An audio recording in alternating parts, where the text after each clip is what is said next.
Warm welcome to this session with Arron. It's about 10 minutes long. So, this is a channel session based on a question that a few people asked about how to solve problems in their lives. And it's something that I've been working with Arron for 20 years or so. And what he's talking about here really does work. I've got my own examples of how it all works quite dramatically. So, I hope you find this useful. So, if you want more information, channeled information from Arron, very insightful, backed up maybe by some comments by myself, please. If you are on YouTube listening to this, please do subscribe to the channel and like the video. And if you've got any questions, pop them below and then Aaron can answer them as well. And I hope you find this useful. That's it. Stay safe. Have a great day. Take care. Welcome to this training. And so today we're talking about how you can solve any problem. And in order to do that, we must understand what a problem is and how it is created, and also your role, your purpose within this lifetime.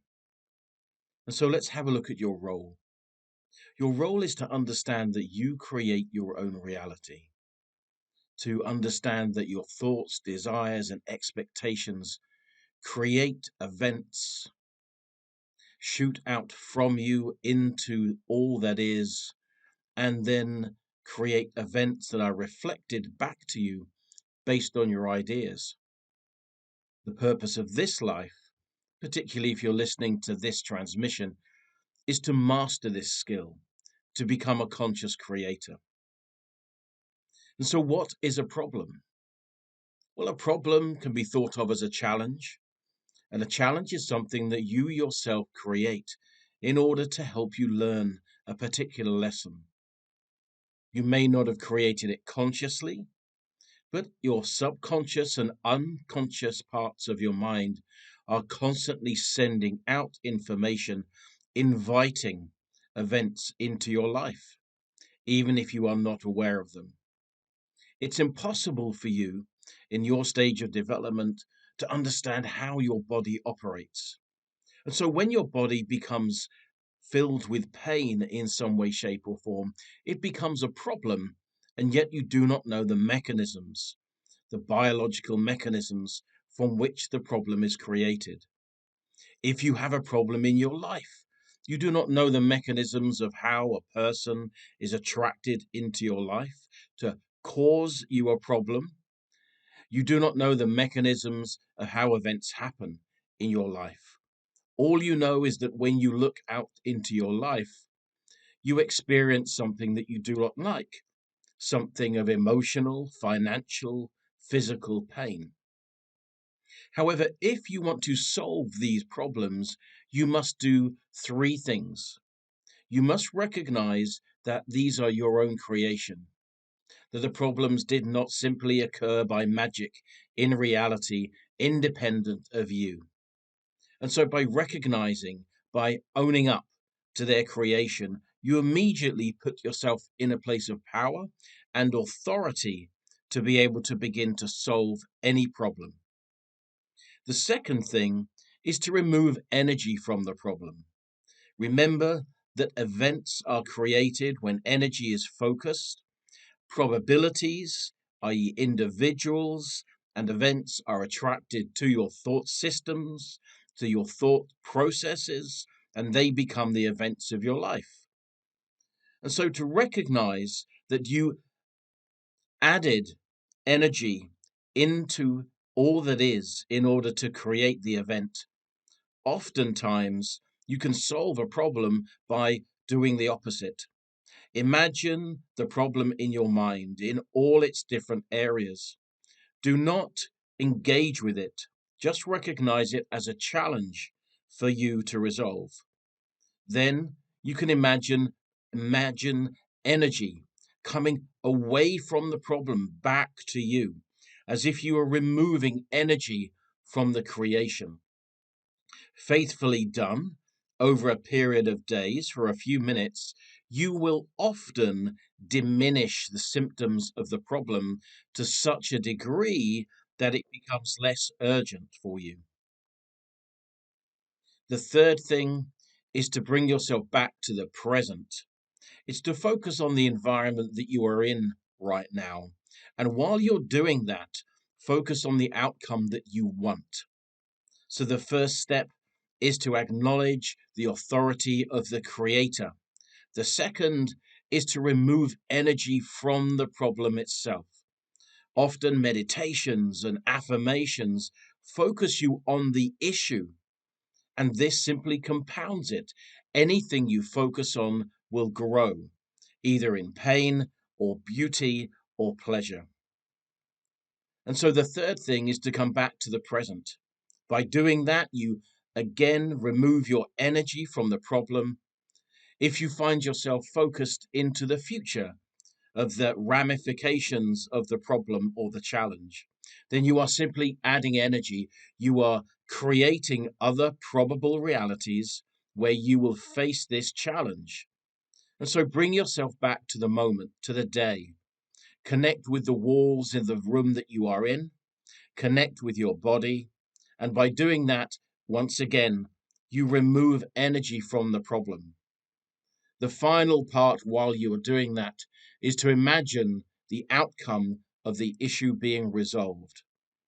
This is something that people find challenging, not in terms of imagining the outcome, but in terms of allowing enough energy to be withdrawn from the initial problem and then placing enough energy into the solution. In your experience, there will be time involved as the energy becomes withdrawn from the probability initially that caused the problem, and enough energy is created to bring resolution in the way that you want. And so, this is where faith and trust must enter into your expectation. You must recognize that you can create the solution just as you created the challenge in the first place, which is why the first step in overcoming any challenge and resolving any problem is to fully accept that you created it. You have the authority within this situation, no matter whether it looks like it involves another person or events that seemingly are outside your control. And so, this is how you resolve and solve any challenge. As you begin to withdraw the energy, the symptoms will begin to subside, bringing you back to a state, a more balanced state, maybe a place where you're able to think more clearly and focus your attention into the present moment. As you do that and focus on the outcome that you want, energy will literally begin to grow that resolution to attract the probability, the probable reality in which you can experience the resolution that you want. But do not hassle it. 10 minutes a day, removing the energy, placing your attention back into yourself, and then focusing on the outcome that you want with the expectation, because you are the authority in your reality, that reality will respond. Initially, the symptoms of the response will be that you will feel better. When you feel better within yourself, you will actually recognize that you're on the right track. Then, without hassling it, just become aware of how you feel as the days go by, events that begin to show. Maybe pain will begin to subside. Maybe you will get feedback from other people that is much more in line with the resolving of this challenge. And if you do that faithfully for a week, you can find and resolve virtually any problem and any challenge. Now, it may be that the challenge that you're facing involves other lifetimes. It involves lessons from different parts of your personality. Maybe the inner self has constructed a challenge based on the lessons that it knows you need to face. And so we will talk about those in another area. But for 90% of the challenges that you yourself create unwittingly using your energy in undisciplined ways, these steps will allow you to resolve any problem and overcome any challenge. The language is important. You are the authority, you created it, and your challenge is to overcome it. If you think of it as a block, as a problem for yourself, you will make it harder for you to overcome and be triumphant in overcoming the challenges. Reality is open to you. Solutions are created in milliseconds and they are unlimited. And so allow yourself to expect success. And when you do, you quicken reality's ability and your ability to bring the right probability into your life.